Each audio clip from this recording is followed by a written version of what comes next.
मन धागा धागा जोडते नवा. लेखिका मेघना माने यादव. अभिवाचन मनाली तुंगे झाडे. भाग 11.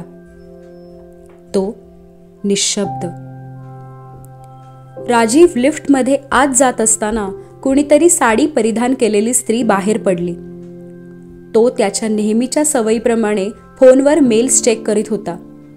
त्यामुळे तिचा चेहरा काही दृष्टीस पडला नव्हता. एक्झिक्युटिव्ह फ्लोअरवर साडी नेसून कोण आलंय? आज काही फेस्टिवल आहे का? या विचारात तो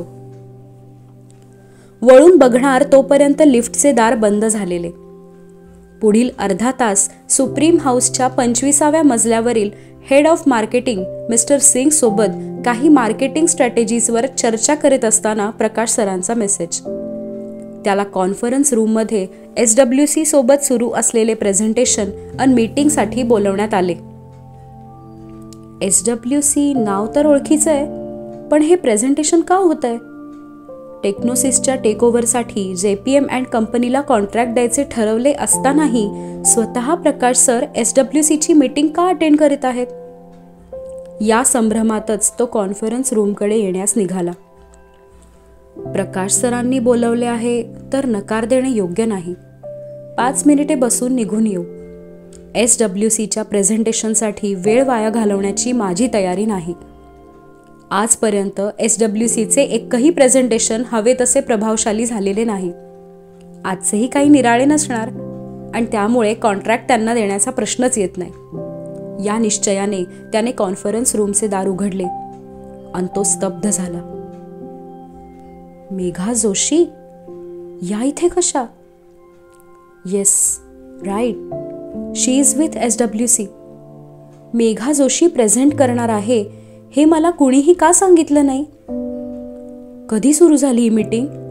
10:30 का? मला आधी का कोणी बोललं नाही? ओ, ती साडी नेसलेली एक्झिक्युटिव्ह म्हणजे ह्याच होत्या का? लिफ्टमधून बाहेर पडलेल्या? येस, साडीचा रंग तर तोच आहे. Does she wear sari every day? रोज साडी नेसतात? सरप्रायझिंग. त्याच्या चेहऱ्यावरील आश्चर्याला तिच्या विस्फारून रागाने बारीक झालेल्या डोळ्यांचे प्रत्युत्तर मिळालेले. तिने हेतुपूर्वक कॉन्फरन्स रूममधील घड्याळाकडे एकवार बघितले आणि दुसऱ्या क्षणी त्याच्याकडे. इट्स 10:59 मिस्टर मेहरा, तुम्ही लेट आहात हे न बोलताही तिने जाणवून दिले आणि त्याचमुळे त्याच्या चेहऱ्यावर आलेले अस्फुटसे हसू लपवणे कठीण होऊन बसले. डोळ्यांच्या या संवादात बरेच क्षण गुंतलेले आणि आता कॉन्फरन्स रूममधील सर्वांच्या नजरा राजीवकडे वळलेल्या. ओ राजीव, कम सिट हिअर. प्रकाश सरांनी स्वतः जवळच्या सीटकडे निर्देश करत राजीवला बसण्यास सांगितले आणि ज्या प्रकारे त्याच्या पाठीवर थाप दिली जशी कोणीतरी खूप जवळचे भेटले असावे. तिच्या नजरेतून हे सुटले नाही. त्याच्या नेहमीच्याच रुबाबदार हालचालीत फोन टेबलवर ठेवत तो स्टाईलमध्ये हाताची घडी घालत, डावा पाय उजव्या पायावर ठेवत, खुर्ची थोडीशी मागे सरकवत आरामात बसला. एकवार मेघाकडे आणि एकवार स्क्रीनकडे बघून यू कॅन कंटिन्यू असे डोळ्यांनीच सुचवत. प्रेझेंटेशन पूर्ण करण्यावाचून पर्याय नसलेली ती क्षणात स्क्रीनकडे वळली. हातातील प्रेझेंटेशन पॉइंटर घट्ट मुठीत आवळले. एकवार डोळे मिटले आणि दीर्घ श्वास घेतला. बोलण्यास सुरुवात केली. पुढील सर्व स्लाइड्स या टेक्नोसिसच्या टेकओव्हर संदर्भात बनवलेल्या होत्या. प्रोजेक्ट मिळालेले नसतानाही इतके सखोल काम कुणी का करावे या विचारात तो. मेघाची बोलण्याची सफाईदार पद्धत, विषयाचे सखोल ज्ञान, टेकओव्हरसाठी वापरात आणावी लागणारी स्ट्रॅटेजी, ती वापरताना घ्यायची काळजी, income tax, SEBI, company law, corporate strategy, cost saving, labour law, financial market या सर्वच आघाड्यांवर दिलेले अभ्यासपूर्ण स्पष्टीकरण याने तो प्रभावित झालेला. 5 मिनिटात कॉन्फरन्स रूममधून निघण्याचे ठरवून आलेला तो 20 मिनिटे झाली तरी त्याच्या जागी खिळून बसलेला. She is good, rather more than just good, fantastic, impressive, त्याने मनातच विचार केला. या 20 मिनिटात तिने एकदाही त्याच्याकडे पाहिले नाही. तिला इच्छाच नव्हती.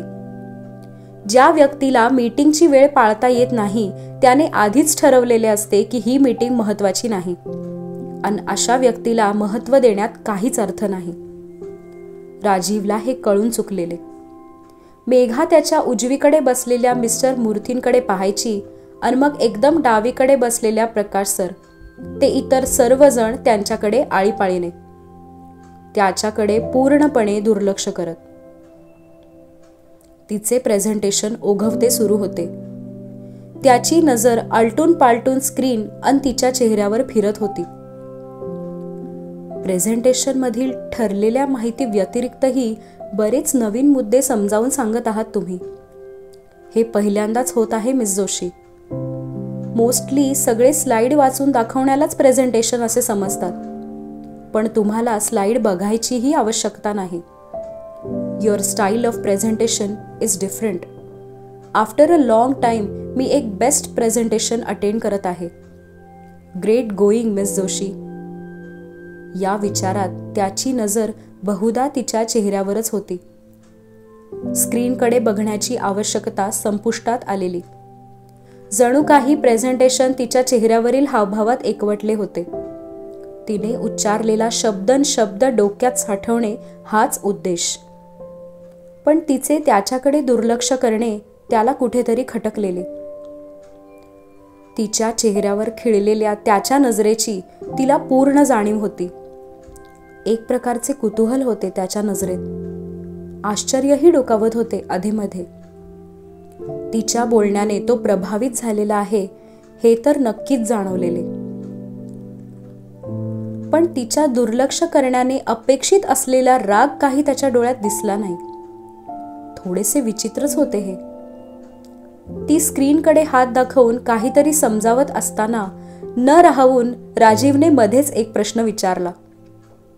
क्षणभर स्तब्ध होऊन ती शांतपणे वळली, त्याच्याकडे एकटक बघितले आणि तुमच्या सर्व प्रश्नांची उत्तरे प्रेझेंटेशनच्या शेवटी देण्यात येतील. I hope that is okay with you mister Mehra. तिचे खणखणीत उत्तर कॉन्फरन्स रूममध्ये घुमले आणि बऱ्याच व्हीपींचे डोळे आश्चर्याने विस्फारले. राजीव मेहराला असे उत्तर देणारी ती पहिलीच होती आणि बहुतेक शेवटची. आता पुढच्याच क्षणी SWCच्या टीमला बाहेरचा रस्ता दाखवण्यात येईल या अपेक्षेने सर्वजण एकवार मेघाकडे आणि एकवार राजीवकडे बघत होते. मेघा आणि राजीवची नजर अजूनही गुंतलेलीच. ती त्याच्या खरमरीत उत्तराच्या प्रतीक्षेत आणि तिच्या निडरपणाने निशब्द झालेला तो. It's okay miss Joshi, please continue with the presentation. त्याच्याही नकळत हे शब्द त्याच्या ओठांवाटे बाहेर पडले, अनपेक्षित. त्याच्या उत्तरासरशी गुंतलेली नजर सोडवून त्याला मानेनेच होकार देत ती स्क्रीनकडे वळली. समोरच्या व्यक्तीच्या आव्हानात्मक प्रश्नाला सडेतोड उत्तर देत आपल्याला हवे तेच झाले पाहिजे अशा आग्रही असणाऱ्या राजीवने मेघाचे म्हणणे इतक्या सहजपणे कसे मान्य केले या संभ्रमात प्रकाश सरही आश्चर्याने राजीवकडे बघत राहिले. बाकीच्यांनाही क्षणभर काय घडले हे समजेना, पण तिच्या पुढच्या स्लाइड्सच्या स्पष्टीकरणात सर्वजण पूर्ववत होऊन स्क्रीनकडे पाहू लागले. शेवटच्या 10 मिनिटांचा सुयोग्य वापर करून वेळेत प्रेझेंटेशन संपवून ती अपेक्षेने सर्वांकडे बघत होती. प्रश्नोत्तरांचे सेशन सुरू करावे या विचारात असतानाच प्रकाश सर कौतुकाने टाळ्या वाजवत उभे राहिले. Superb, great presentation miss Megha. You explained everything in detail. सगळ्या प्रश्नांची उत्तरे आधीच मिळाली आणि अजून काही विचारण्यासारखे उरलेलेच नाही. Just perfect. प्रकाश सरांचे शब्द ऐकून ती भारावून गेली. हेही अनपेक्षित होते. सुप्रीम ग्रुपचे सर्वेसर्वा प्रकाश सन्याल सर तिचे एवढे कौतुक करत होते. ती फक्त मंदस्मित करत सरांचे अभिवादन स्वीकारत होती. सर स्वतः उभे राहिलेत म्हटल्यावर बाकीच्यांनाही नाईलाजाने त्यांच्यासोबत उभे राहावे लागले आणि टाळ्यांचा आवाज वाढत गेला. भास्कर सर तर कृतकृत्य होऊन मेघाकडे पाहत होते.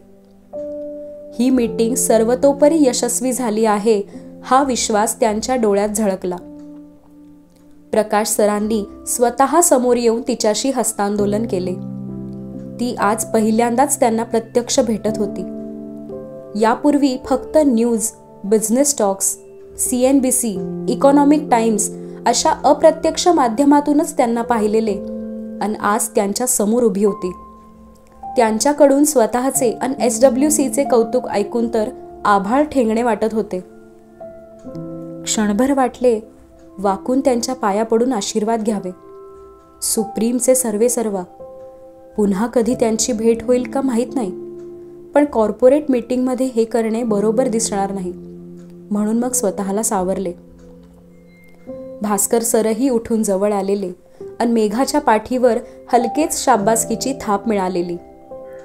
भास्कर सर आणि प्रकाश सर बोलण्यात व्यस्त असताना इतर बरेच VPंनी समोर येऊन तिचे अभिवादन केले. त्यातील काहींनी तिच्याशी टेक्नोसिसच्या प्रोजेक्टबद्दल चर्चाही केली. प्रकाश सर उभे राहता क्षणी त्यांच्यासोबतच उठून उभा राहिलेला राजीव महत्त्वाचा फोन कॉल आल्याने कॉन्फरन्स रूमच्या बाहेर गेला.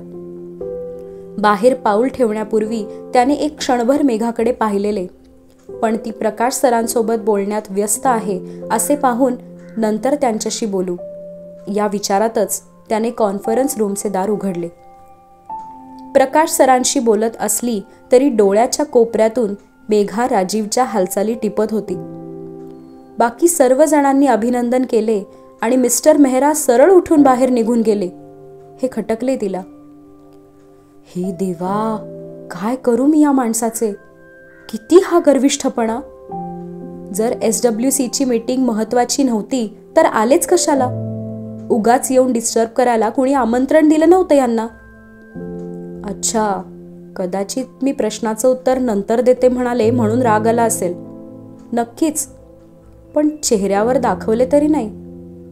असंही पूर्ण वेळ चेहरा गंभीरच तर होता, पण डोळे बरंच काही बोलत होते. कुतूहल, आश्चर्य, किंचित कौतुकही, पण अगदी किंचित, नगण्यच. असेही मिस्टर मेहरांकडून कौतुकाची अपेक्षा करणे व्यर्थच आहे. पण मी का उगाच विचार करते आहे? स्वतःच्या विचारांना शांत करण्याच्या उद्देशाने तिने टेबलवरील आपला लॅपटॉप आणि इतर वस्तू आवरून बॅगमध्ये भरण्यात स्वतःला गुंतवून घेतले. प्रकाश सर आणि भास्कर सर कोपऱ्यातील खुर्च्यांवर बसून मस्त गप्पा करीत आहेत असे दिसले. अगदी जुने मित्र खूप वर्षांनी भेटावे अशा गप्पा.